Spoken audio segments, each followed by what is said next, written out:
the podcast.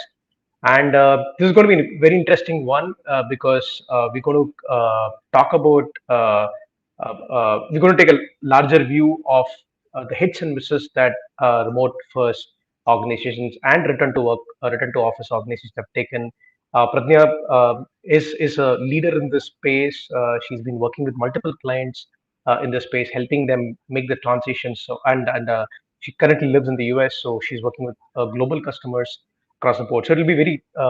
I'm looking forward to this, Pradnya, because I look forward to hearing perspectives from across the border, right? And sometimes you live in your own well, and that's all you know. So I'm looking forward to that, right? So why don't we kick it off with a brief intro from your side, Pradnya? Thank you so much, Sham. It's a pleasure to be on your podcast. And I see that you are one of the few people from India who are doing great work with GoFloaters. I think it's a need of an hour to provide the flexibility to the employees and the way you are giving them different options in terms of providing meeting spaces and even in real workspaces.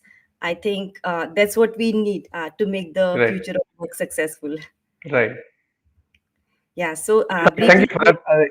Great endorsement from you. So thank you for that. Yeah. my pleasure, Sham. Yeah, so like I said, if you could kick it off with a brief intro about yourself and the kind of work that you do with clients, specifically in the remote area, it'll be a good context for everybody else who's chimed in. Sure, Sham. I've been into IT industry for more than 18 years. So majorly, I've been involved in architecture and IT project management. Right, However, when the pandemic hit 3 years back, and I was working from office then, but suddenly when we shifted to work from home model, I myself faced a lot of challenges as a leader while managing the remote teams. And what I noticed is there's a lack of connection and belonging for the organization and for the team. And ultimately, somewhere it leads to impact the performance impact and also quiet quitting. So that's how I got interested into this area. right, So I've been doing my thought leadership research since last 2 years, wherein my focus is what are the challenges faced by remote IT leaders, senior IT leaders, typically having 15 plus years of experience. And I've been surveying them, like interviewing them. And then, based on the inputs I received from them, I try to understand their challenges. And then I came up with frameworks which will help them address those challenges. right. So that's my focus area. Awesome, awesome, awesome. So yeah, and it's quite needed. It's a need of the hour, right? Because it's like the remote work has become like that elephant with five blind men, right? So everybody's touching different parts of the elephant, and they're all getting different feelers of it, right? And somebody who is able to zoom out and look at all the challenges in an unbiased fashion and provide guidance is a great uh, like how to say it, great help for organizations to kind of be able to make the transition, right? So jumping right into the and I think you also answered my question because I was curious to know how did you get to become the remote leadership expert that you've become now, right? So you already gave me that answer that the pandemic made you think back and look at what are companies facing and what challenges are worthy to be solved, right? So I think you've already answered that. So jumping right into the question, right, that I want to kick it off, the first question I want to kick this off with, right? Um, I think it's a global phenomenon, but I would love you to kind of weigh in on this. Is that today remote work versus office has become so like how to say it? So it's become a partisan. A line has been a very thick line is being drawn between office and remote work, right? So this faction is kind of talking about the office, the people who support an office as people who have old mindset, who are not able to embrace change, and so on and so forth, right? Whereas the team that supports in-person work and is encouraging that is seeing remote work as something that will erode organizations over time, right? Culture will erode, collaboration will erode. So they see this as a evil, right? So remote work as evil, right? So why have we gotten to this point where it's it's almost like kind of become it's us versus them uh, kind of dialogue, right? Why are we not seeing a very cohesive and kind of coming together of these ideas, right? So we've lived in this office-based world for a good amount of time, and there is a transition. Why are these worlds so very distinct in your opinion? Uh, Sham, I really love the elephant analogy which you have used here, and I think that perfectly captures the current scenario. According to me, like I have some of the observations, like which I noticed while working with different leaders, while coaching them, and also while consulting the companies. I think the problem is they are simply trying to replicate whatever work models they had in office. They're trying Right. to replicate the same thing in the virtual environment, which is not working, which I myself have experienced. Second point is there is a like concept in behavioral economics called as endowment effect. So Hmm. it's like if you already have something, then you tend to place a higher value on it rather than Right. acquiring something new. True. And that's what has happened with the flexibility. So as a remote IT leader myself, even when I started working remotely, that's when I got to experience the benefits of flexibility. So like I'm an art lover, like I'm into singing and painting. Right. So I like with the remote work flexibility, I could spend more time practicing my singing and doing True. painting. I could go for nature walks with my friend. Those are like a small joys of life which I could experience. And like after so many years, I felt that okay, I'm really peacefully having a good family time also. Right. So after I had a test of it, right, I definitely don't want to spend committing, almost 3 hours in the traffic to and fro, right? So this is what I would say from the employee perspective. Okay. Right. So now we also need to think from the employer perspective, right? So according to employers, so there are definitely like every company they care about the employee performance bottom line, and then the rest of the factors are nothing but drivers, I would say, which True. lead to better performance and better revenue, etc. Right. So let's try to understand what are those drivers, right? So see, in the past the market has been employer driven, so employer had the power, right? So let's say Correct. if I'm from Pune, I'll be looking for a job in Pune because yeah, that's where my family is, right? So I had this constraint. Now with the remote work, what has happened is global opportunities have opened up for me. Right. So I have Mhm. a lot of options. So now the market is employee driven, like employees have more choices, but I think Mhm. companies have a difficult time digesting it. That is one factor. Second factor is, which you also talked about, is mindset, definitely. So because most of the IT managers or even like managers from other sector, they are used to managing by walking around. So Right. according to them, if I see somebody is working, that means they are productive. Okay, no matter whether that person is watching YouTube or doing some online shopping. Right. According to Right. them, if there's a body sitting in the office, that means okay, work is happening. Yeah. And if somebody is remote, no matter what they are delivering, if they are not available, if they are not replying back immediately to the message, uh, Hmm. immediately they start thinking that, oh, this guy is not sincere, right? So like you said, right, there's a mindset shift that has to happen from the employer standpoint and also from the IT leader standpoint, right? This is the Right. second factor. Now third factor is considering at a larger perspective, which is at an organization level. So organizations cannot, as I said, they cannot just replicate all the processes which they Right. were doing physical into remote. They have to have a flexible work policy, and typically there's a new role coming up, head of remote, right? So which is Correct. overlapping with the HR role. So I think yeah, those are the three things we can do to bridge that gap, kind of, I would say. And like you said, I like your idea. Like instead of standing against each other, if we work collaboratively while respecting the gaps and like really thinking about creatively how can we fill the gaps, I think that's what is going to create a win-win situation. True. Very true. And again, the one of the primary See, I mean, there's a lot of accelerated. Uh, this discussion has gotten heavily accelerated because of COVID, and that's the case across the world, right? So, what's also happened is like a lot of misconceptions have started to kind of form in people's mind, right? Obviously, the scare, right? Some of the people who are used to managing teams in the traditional way of walking around, tapping on their shoulders, or looking over shoulders, giving feedback, playing by the wire, right? Feel very uncomfortable that they're not getting that feeler when it's in a remote environment, right? But one of the misconceptions that I want you to weigh in on, right, and I also want you to kind of in all the conversations that you've had with various leaders, right, is that remote work, right, or remote being a remote first company is always kind of you people kind of immediately assume that it is always 100% remote, right? In the sense that you never ever get to see each other in life, right? So it's almost like this team member is in Mars and I'm in Earth, right? It's all going to be digitally happen, right? So remote first is not does not mean that you are 100% remote, right?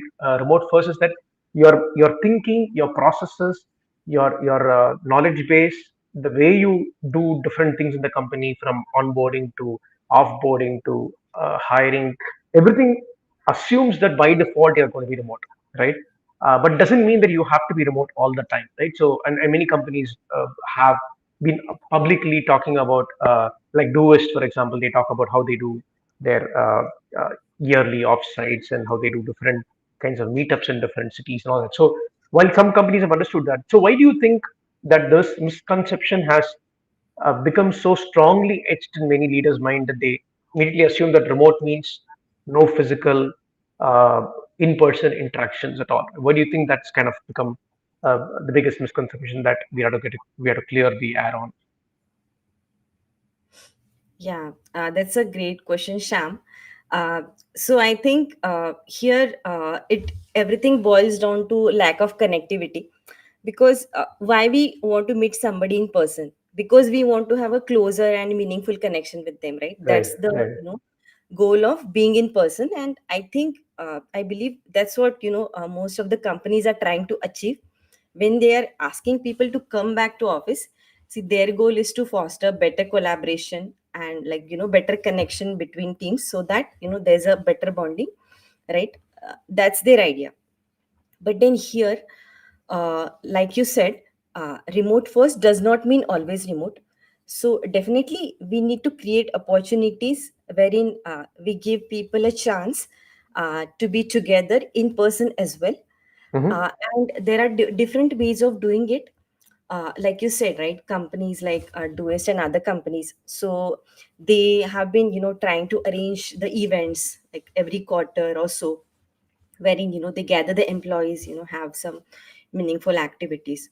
And I think that's a great way of having a meaningful conversations with them. Right, right, However, uh, like I also have some other ideas, to achieve it, because sure, sometimes, like, one quarter can be a very long time, like 3 months. right, So like you said, there are, again, like, different perspectives to look at it. Okay, so first is how you are using your current office space, right? mm-hmm. So let's say if there is a company which is fully remote, and even if they don't have an office, they can at least hold important meetings, town halls, by hiring some space, let's say from your company, like somebody Right, from your GoFloaters, right? Wherein right, they give opportunity for people to come together. right, And I also sometimes feel that instead of forcing everybody to come to one single locations, so let's say, let's take example of India.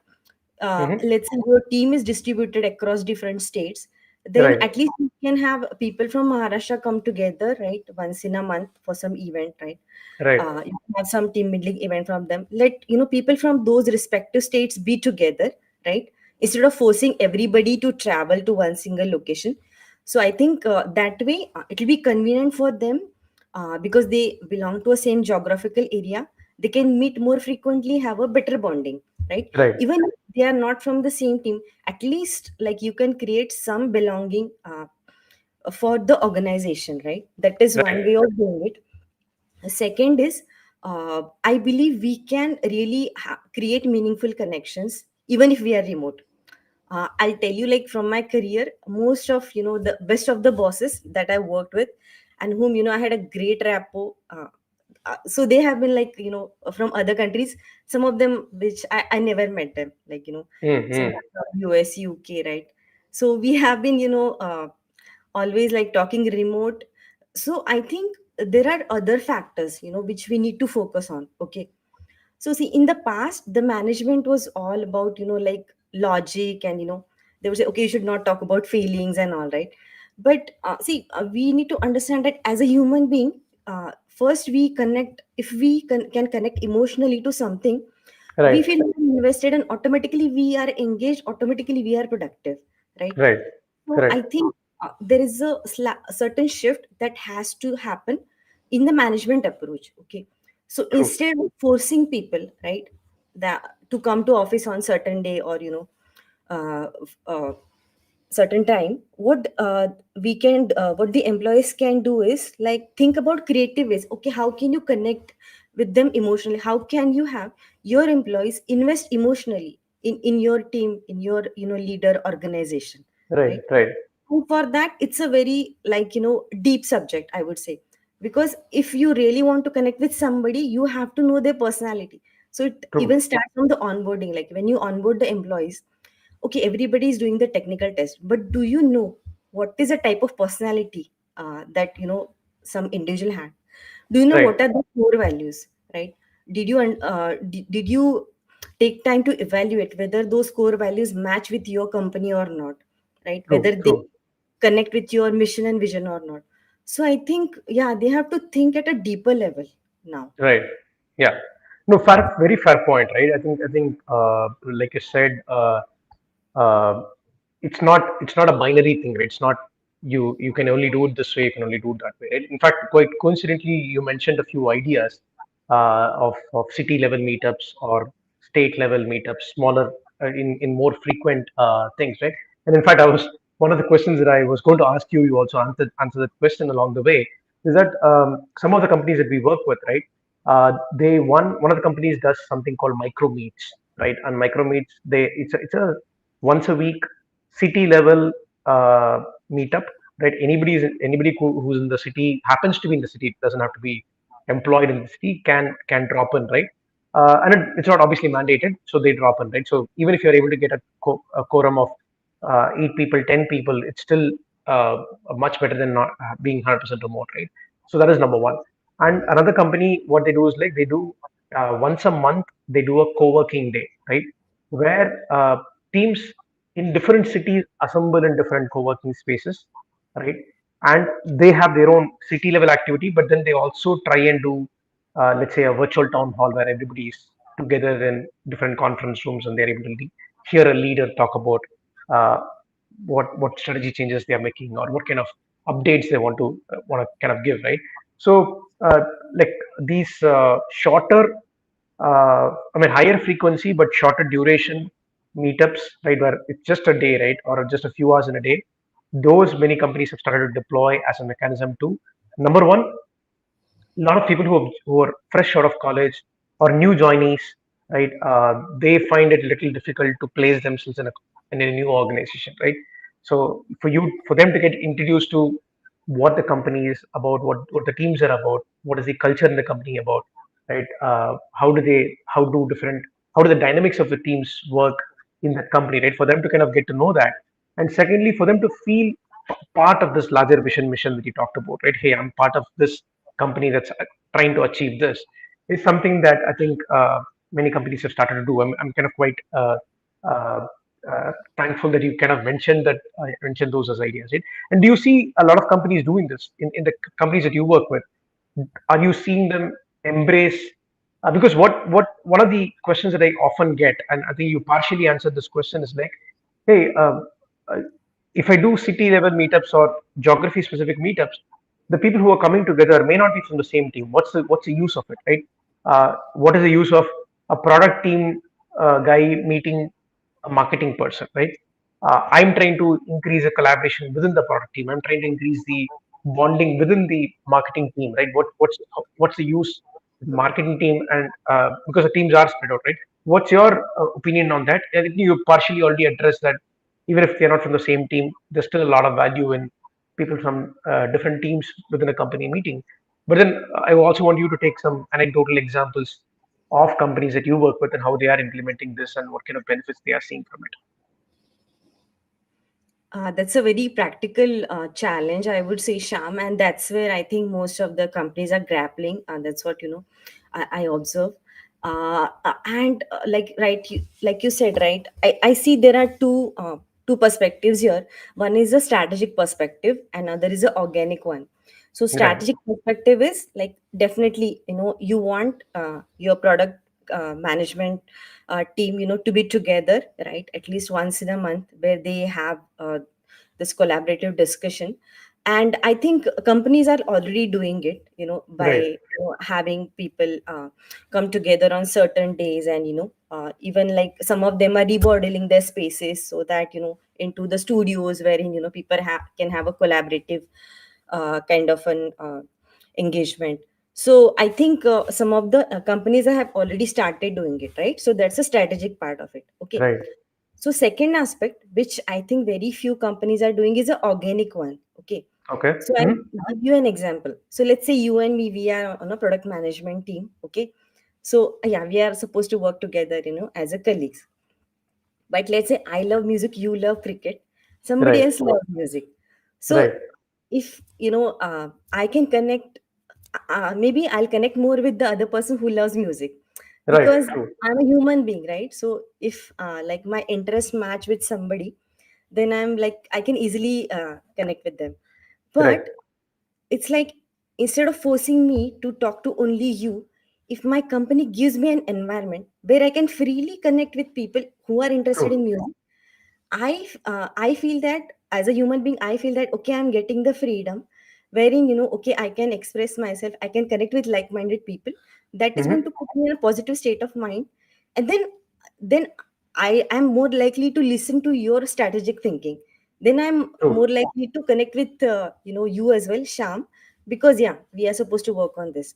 So Yeah. I think strategic they are already doing. For the organic one, uh, basically companies have to create an environment where people can automatically come together based on some shared interest or a shared Right, cause, right, right? right, So hobbies is one thing. Second is, maybe let's say I care about nature, you also care about nature and trees, you are interested in that cause. Or maybe caring for animals, right? Then right, so companies, they just have to create spaces wherein employees can share whatever their experience is, or what are they doing apart from work. So right, what you do on your weekend reflects more about your personality, right, apart right, from your work. So it's also about understanding what is the whole human being that you are dealing with. Okay, what are the other things they care about, and then just let them connect with freely with other people who are interested in the same cause. So that way, at least they feel connected to your company, right? They feel invested in your company, and then the engagement is going to follow, performance is going to follow. You don't right, have to right. force it. Yeah, I think very very well said, right? And this was where needed, you didn't have to engineer this in an office setup, right? This would organically happen, like you said, and you chose the right word, right? Organic and strategic, right? So something that you orchestrate, right? You want like stand up meetings within each team. You want some kind of I mean cadence set for communication within a team, and then the rest is all organically happening, right? And when you put like 100 people in one office, some of these things that you were talking about organically happens, right? I mean, you're meeting somebody at the coffee, or you're traveling with another person in the lift, right?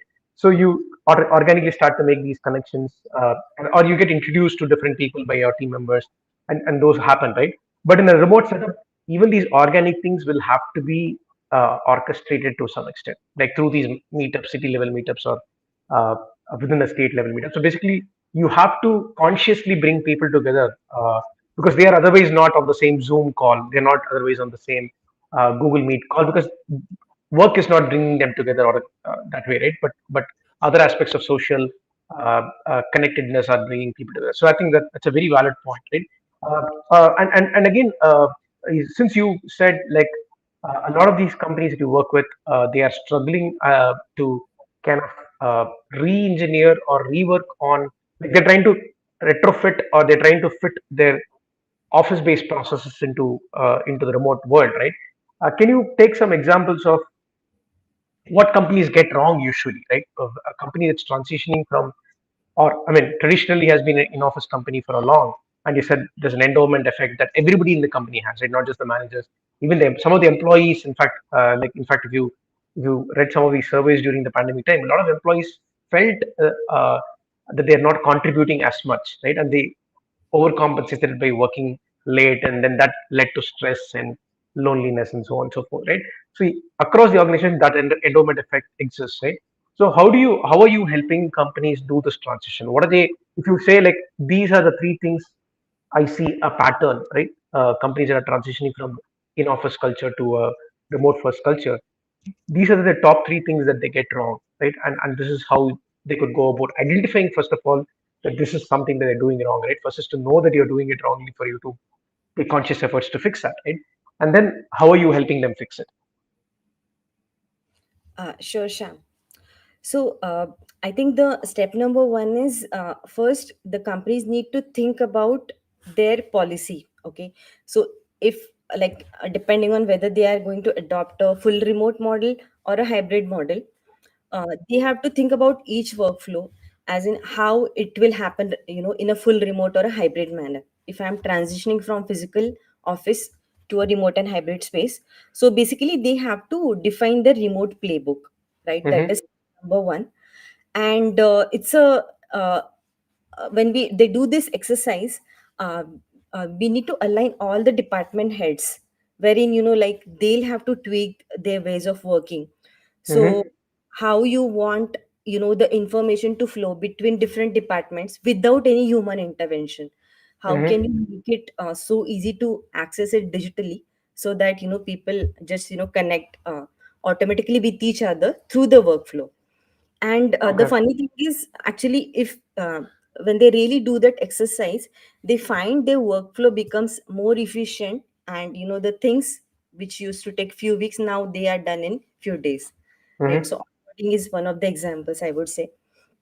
That is step number one, right? Step number two is, I think, there's huge amount of knowledge gap in terms of, how, as a if you I'm a remote employee, okay, how should I change my way of working? If I'm a remote leader, then how do I change my management approach? And it includes a lot of things, like you said. right, First is a mindset shift, then, like adopting asynchronous communication, like having a certain level of multicultural awareness, in your teams.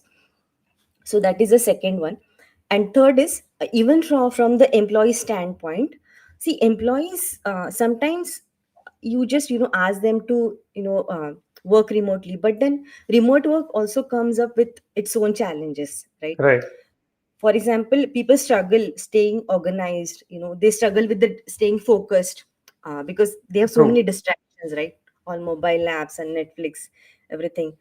Sometimes people struggle with boundaries, because Mm, if somebody, especially in case of females, right, if their family members look at them, okay, she's at home, means, okay, I can tell her, four more things to do, so they just forget that, okay, she's supposed to focus on the office work. So, right. how to set boundaries. And I think that's where the value that companies like GoFloaters bring in. Like, what I love about co-working spaces is, like, I can have my own focus time. I can go to a co-working space, I can spend it Right. 2-3 hours of focus time. Whatever work is, like, requires less amount of focus, I can still do it my home, even if, I am little distracted.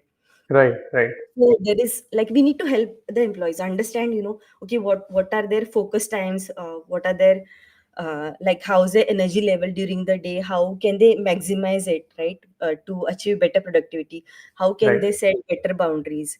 Yeah, so the lot of, training has to happen, and that's where I see the huge gap, Sham. Hmm. Got it. Got it.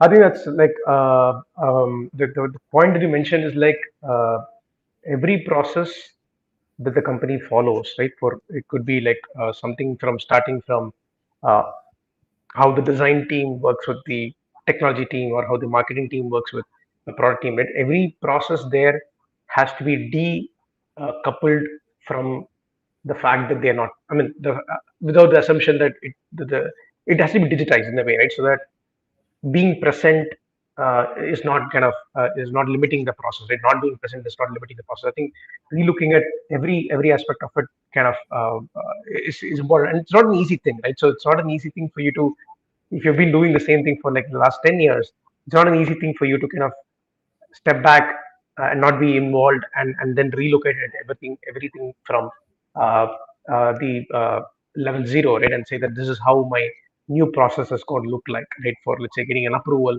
on a design, right? How do I do it remote first, right? So no, let's switch back to companies that are already remote, right? Or they were born remote, uh, either because of the pandemic, or even before pandemic they were remote, right? Uh, what are the already talked about some examples of ideas that we can learn from them, right? But if you can maybe take us through, in your research that you've done, in your conversations with various leaders, what are the various things that companies that didn't have the uh, how to say, right, didn't have the burden, or didn't have the uh, prior this thing of being an office company and having to transition, they were born remote, right? So what are they able to do really well that we can all learn from, right? The companies are transitioning. Yeah, that's a great question, Sham. And what I'm seeing is typically the startups for which the strength is below 500 employees, so they are readily adopting this fully remote model because it also saves a lot of cost from them. So, Right.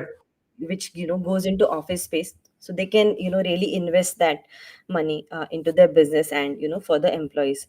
So yeah, I have few, like I see some common patterns which like really work for full remote companies, if you ask me. So Yeah. the most important thing is definitely, like, as I said, right, they know how everything is supposed to work in a digitized manner. Apart from that, like they are also very clear whom they are going to hire. Okay, what is their ideal candidate, and what are the candidates that they don't want. So for example, Right. like, uh, I'll tell you one of my client companies, right? So they said we hire only people who are having 3+ years of experience into technology, because Okay. we can't afford to do the mentoring that is required for the freshers. So they Got it. hire only experienced employees.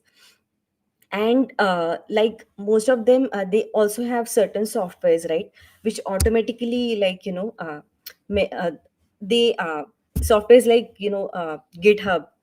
So basically they are like using all the cutting edge technology required, and they have all the necessary integrations in place, which are reducing the human dependency. Okay, Got it. so let's say by having a software like, so GitLab is one of the companies which is fully remote since long time. True. So their software has lot of pieces, which automatically helps people collaborate, to put, let's say, code review comments in place, or do the code merge and all. So most of the things are handled by the software. So I Hmm. think the technology piece is very important here, right? And third is, I would say those leaders are like the true visionaries. And I really like strongly feel that like, uh, 5 to 10 years down the line, whoever is calling people back to office, those are not going to be the industry leaders. Like the new leaders are going to emerge, because Right. right, as you rightly said, it is accelerating really fast, like with the explosion of generative AI, and even like the new trends in the metaverse, AR, VR space. Everything is changing so fast. So I think being a visionary and like being able to adopt quickly, Mm. right? Mm. Being able to pivot their business model. So it also comes down to the leadership. And by the way, Right. I see this, there are certain conflicts in the boardroom, based on, like, on this topic also. Yeah. So that is the second element, like how visionary the leaders are.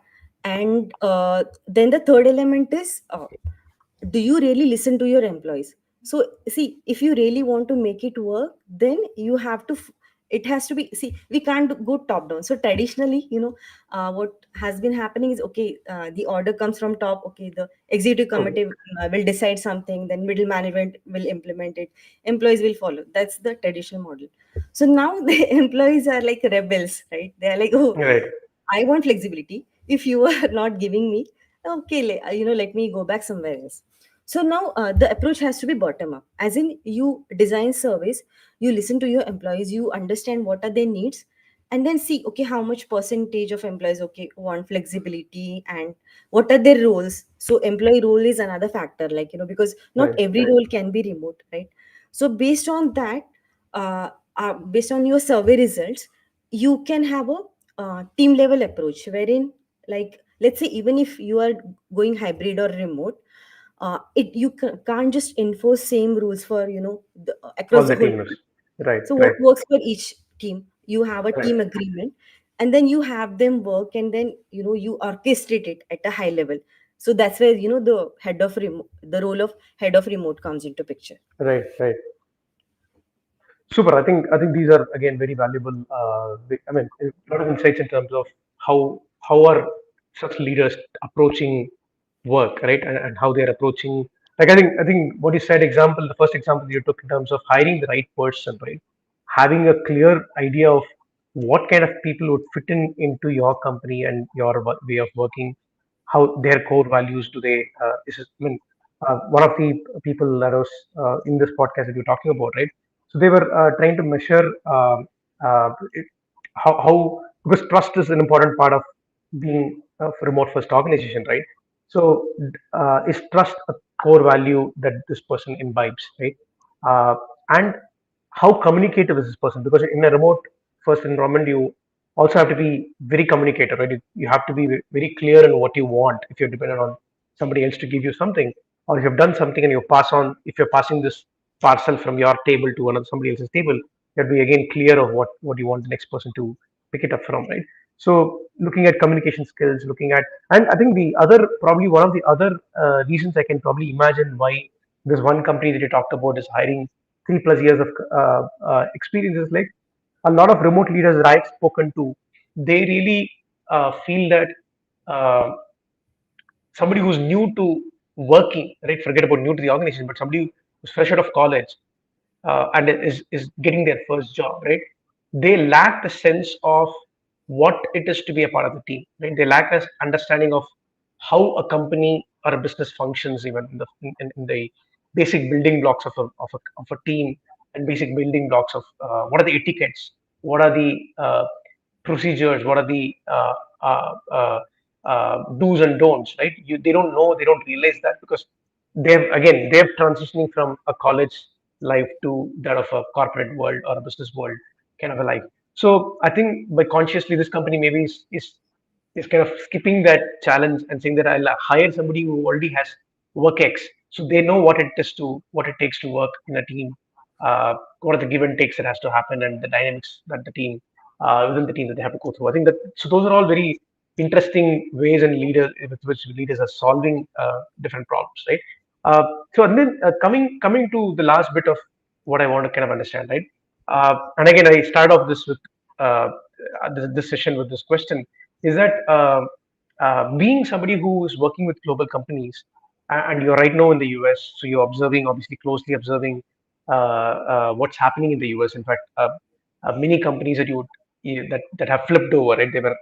They said that we'll be remote first, but then they flipped over to being they're calling people thrice a week, or even some companies are very dog-headed and saying that 5 times a week, like somebody like an Amazon, right? So these are all. I mean, we all see these companies as uh, uh, I mean, leaders in the technology sector, right? So these all leaders and companies that we set as role models. Whereas when you get this conflicting thing saying, "Hey, you're a tech company, right? You are the best.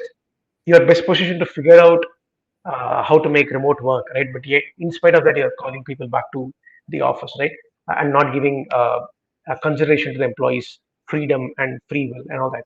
So, how do you compare and contrast what's happening in India, companies in India, and companies that are outside of India, right? Do you see? there are parallels, like we're all struggling with the same set of problems? Or do you see Indian companies that are based out of India struggling with some very unique problems that are non-existent elsewhere? Yeah, actually, Sham, I'm not really following Indian companies, so I'm like, just following the group global trends. Sure. So yeah, I mean, very few, Indian companies that I have worked with. But I would say, yeah, there are, certain cultural differences, that we need to take into account. So especially in the Asian culture, we form relationship based on a personal connection, right? Whereas in cultures like US, Canada, they form relationships which are task based. So let's say more like business like. So that's where like if you are an Indian, you feel more connected when you meet somebody in person Right. most of the times, right? That is one way of addressing it. And second is like we also need to think about how the Gen Z works, right? Because yeah, Hmm. those are going to be your future employees. Right.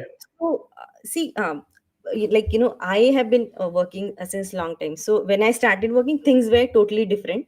So I was more likely to follow okay whatever my employer is asking me to do. But now, see, Gen Z, they already have everything at their fingertips, right? Right Right. from if they want to study something, right? Everything is there on the internet. So they just choose easy things. Okay, so that's one thing which employers have to keep in mind. Okay, what is the convenient and easy option?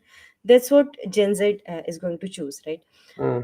Secondly, like the point which you mentioned about mentoring for the new employees. So yeah, Right. I think for the remote work, I mean, mostly the remote work is preferred by those people who are like 30 plus age group, so between 30 to 45 as per the McKinsey survey, because it helps them, mostly they have like little kids at home, so it really helps them balance the work and life. So Right. that's where it adds value. And when it comes to the freshers, right? So I think definitely in-person meetups, which you talked about, they are helpful, and Hmm. I really like that micro meetups, which certain company you said is doing. Yes. So Yeah. that is very much helpful. Okay. And I would say here, let's not restrict to my team or my project. I think we need to think little broader. Okay, Hmm. at least like if they are connecting with other professionals, even if in a co-working space. So I would Hmm. say if somebody is going to co-working space with, let's say, GoFloaters, and if I'm meeting people from different other companies, Right. I'm likely to learn more from them, right? Very true. Very true. we Yeah. are, we are likely to have a productive discussion about okay what are the latest trends in technology, how you are doing this, that, Sure. right, in your company.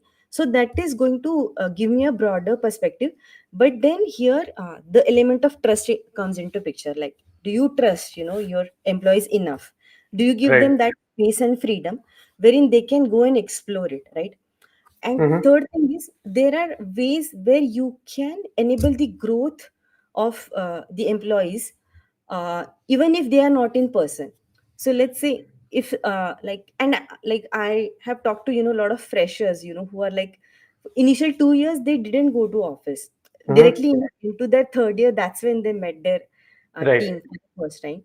But in spite of that, they experienced very good team bonding, and they demonstrated great results with the clients. They were able to gain the trust of the clients, right? So which means we can be productive, we can create bonds with people even if we are remote. But again, yeah, it doesn't mean we should not meet them. Definitely, yeah, Right. there has to be connects in between. And the point which has mentioned about their growth, right? So even if you are remote as a mentor, and I'll give you my own example. Like most of my mentors, I never met them in person, Right. but like I still connect a lot with them personally. And Sure. sometimes I meet certain people in person, but I'll say hi hello superficially, but I know I'm not connecting at a deeper level, right? Right. So I think it's a fallacy that okay, meaningful connections can happen only when we are in person. So Right. there's also an element of vulnerability that leaders need to demonstrate. So first, like, if they express their issues, their struggles, their team is more likely to be honest, talk about their problems, Very true. and Very that's true. where Yeah. we can like solve it together, right? So instead Yeah. of just painting a false picture that okay, everything is okay, it doesn't Right. help any. Right. Yeah, yeah. So those are some of the points I had. Absolutely. I think the companies that, like the last point that you said, right, is very interesting. The way you mentioned it is that companies that have gone in with the mindset that I don't know how this works, right? We are going to figure this out together, right? Like kind of opening up the conversation, the dialogue, right? Rather than just putting a survey out, collecting the data, and then making some decisions. But there are some companies that we work with where they kept this as an ongoing open dialogue of how do we solve for this, right? How do we solve for different aspects of being remote first, right? And constantly looking at data, constantly looking at the anecdotal evidences that they are getting, right? Constantly talking to the team leaders on how different dynamics are working out within the team, right? So those companies have been able to so they've been on this evolutionary journey, right? And that evolutionary journey, accepting the fact that you don't know, you have to figure this out collectively. It's not like just the boardroom, the leaders in the boardroom decide, and like you said, the middle management implements and the employees follow. Rather than taking that kind of a hierarchy kind of an approach, the companies that are doing that, at least in the companies or the companies that we work with, the companies that have taken a more a democratic approach to solving for remote work seem to be doing much better off, right? Seem to be able to weather the storm better, right? Seem to be able to grow faster, right? Because one of the companies we work with, when we started working with them, and now almost like 8 months now, they've become double the size of when we started to work with them. And they've been able to uh, absorb that and continue to be maintaining that growth because they've every employee in the company knows what it means to be a remote first in a remote first setup. So they're all able to bring in the new next new hire and make them feel comfortable and make those conscious um, connects to make them a part of the team, right? So I think though that's a very important factor that you spoke about, right? And again, the last session that I had was with a person called Sagar, right? And again, there we were trying to compare and contrast India versus the rest of the world. And in a way, the way we signed off is that India is probably leading. Some of the companies are actually leading implementation in terms of the remote being a remote first company. Just that you don't see all of that very visually outside, right? I mean, you don't see these companies talking about how they have done this, right? How are they doing remote first at scale, right? Many companies like Doist, Atlassian, all these companies are very vocal about being remote, and they in a way almost make it a part of their existence, right? So, and they openly talk about this. GitLab does it quite so well. So, but a lot of Indian companies they're just doing this silently, right? So the world does not know, but there's a lot of hidden gems and a lot of leaders in India that are doing this amazingly well, which we just don't get to know much because it's not being talked about, written about. For some reason, the media has also lost interest in writing about these stories, right? As much as they did during the pandemic days. So yeah, I think that's a uh, uh, so that was the conclusion that we drew there, right? And before we end this and wind this down, Pradnya, right? What uh, uh, what's your prediction, right? What's your prediction in terms of how remote first is going to go, right? You kind of already said that the next set of leaders that we will consider as role models are the ones that are adapting to this change, and they do they're not resting on the laurels of the greats behind, right? They're kind of reimagining what works for them best, what works for their teams best, and all that. But what's your prediction in general, right? So, do you see uh, amongst a lot of back and forth happening, a lot of companies that said remote first are now going returning to office, right? And like I said, right, so a lot of people the doomsday prophecies that remote work is dead or office is dead, right? That continues to ring the bell every now and then, right? What's your what's your take on it, right? What do you see, like maybe 5 years from now? What do you see will be the state of remote in across the world and in India, if you have thoughts on it? Yeah. So, Asham, I would say we are like, in this like transition phase. So, where, like nobody knows the perfect answer, everybody's like experimenting. And Right, like you said, but the experimentation is very important, provided we are ready to learn from it and continuously improve. So, right, exactly as you said, right? Okay, implement the policy, see, okay, how it's working, okay, see the how it's affecting the employees and the organization, and then okay, make changes. So it's a continuous process for sure, true, right? true, So, and I think organizations who are ready to be more agile, ready to be adaptive and respect what employees want, I think they are going to be the next leaders. And I'm really happy that yourself and even Sagar like the like you are the Indian leaders, I would say, who are leading the way on this journey, in the virtual and remote work. So yeah, I've talked to Sagar and I think he's doing great work. right, Yeah, I think he's bringing great perspectives on his podcast, and he's been mentoring startups. right, uh, so I would love, like, I think more and more, I think there's an element of courage that is very, very important, here, I true, would say. true, Because it's like, mostly the Indians, right? So we have this fixed mindset. Okay, I completed my education, so I'll do my career, and okay, I have this family, and yeah, they have, their life workflow fixed. But when you want to experiment something new, right, you have to practice courage. So I wish, like, more people become courageous. And so I think that's what pandemic has shifted, something inside, like including myself, so even I reflected a lot on my choices and my life experiences. right, And like somewhere I felt that okay, I need to change something, right, maybe in terms of my life choices, in terms of how I'm spending my time. And because the pandemic kind of, I was able to transcend beyond the fear of death, because right, we could see so many, witness so many loved ones, right, right, right, love their lives. So it made me think about what is really meaningful to me as an individual. And I think there are many people who have undergone that journey, and now they are ready to value what matters to them, very instead of true, what society has been brainwashing, or what corporate you know uh, has been driving, right? So people have learned to value their inner voice, which is a good thing, I would say. And sure, same thing, the employers, or the industry leaders also need to do, right? mm, Even if they are different, basically we don't have to follow the bandwagon.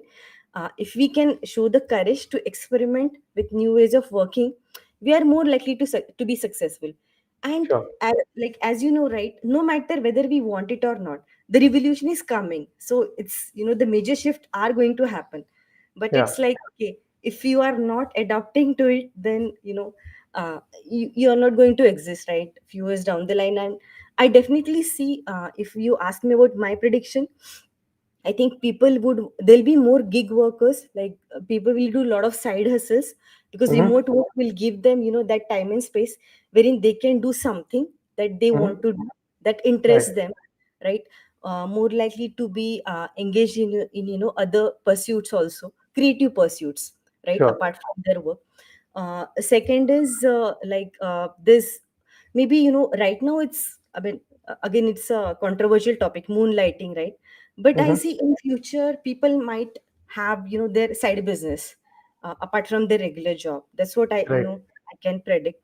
And third is definitely, like, there's going to be a huge shift in terms of how we interact and collaborate when the technology is advanced, like the metaverse. When it becomes more and more technically advanced, we'll be able to feel close to everybody, right, right, globally. So that's going to revolutionize. And like, I'm really, uh, I can see some new players coming in, definitely. sure, sure. Well said. I think that's a fitting end to this conversation, Pradnya, right? In terms of Uh, uh, I mean, we've again barely broken ice in terms of what this could mean to all of us, right? I mean, and the fact that now the individuals are trying to take the baton, right, and saying, "Hey, this is what matters to me," right? This is the kind of expectation that I have from a company, right? So previously, like even in our own families, right? Company like my father would like everything. The company is everything, right? So you kind of live and die by that, right? And now, and then loyalty was the most important virtue of an employee, right? Come what may, right? Whether you get salary on first day of the month or not, right? You say, hey, company is feeding me and I have to be loyal in respect of it, right? So, but then we've seen so much of change that has happened in our lifetime, right? From the previous generation to this, and then and like you said, the next generation. And the other reason why I'm feeling that India would be probably leading the way here is like if you take average age of employees in any Indian company, right, specifically in the technology sector, it is much lower than companies in the rest of the world, right? So, like something like a Cognizant that you and me have been part of, average employee age was around 20, 24 and a half to 25, right? And that was the how does it? It's one of the strengths of this company, right? That they could have that kind of a talent in the company, right? So when your average age of the employees are much lower, uh, either one, the change management becomes much easier, and number two, these thoughts, these new thoughts are more readily accepted, right? Than somebody who's attuned to a different way of working. The endowment effect we talked about would not exist in a lot of new age companies that form today, right?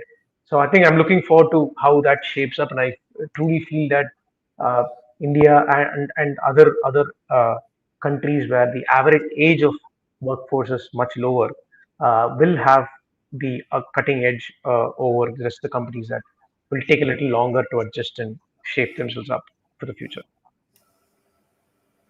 Wonderful, So Sham. yeah, so I hope you that resonates with you, right? So looking forward to that. So coming to the, I know we took a little over 10 minutes over. Usually we try to wind this up by 4:45 ish, but we took a little over because that's how interesting this dialogue was.